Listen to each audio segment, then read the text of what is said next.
Hello and welcome. In this video, we're taking a look at one of the newest additions to our range of extensions. It's the Schueco extension.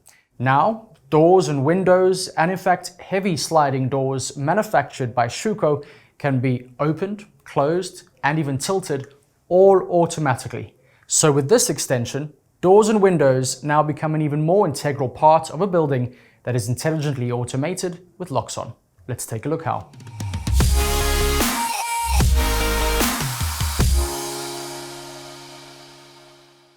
The Schueco extension is powered with 24 volts DC and connected to the mini server with Loxone Link.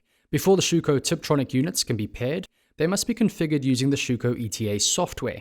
Up to 30 Schüco units can be connected to the extension with a total cable length of up to 500 meters. Once the Schüco units have been successfully configured using the ETA software, they can now be searched for and paired within Loxone config. To do so, select the extension and start a search. Click on Identify Device to open and close the respective window or sliding door for a few seconds. In this way, the products can be clearly assigned. But be aware that device identification results in a mechanical movement of the product. Depending on these Schüco units, various functions can now be available.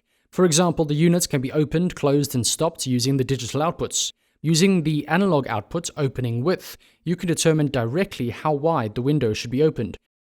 You can also check the status, whether the unit is currently open or locked, in Loxone config.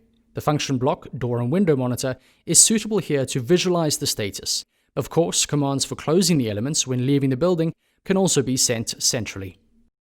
So there you have the Schueco extension. For more technical information and to discover our wide range of Loxone extensions, head to our website and webshop.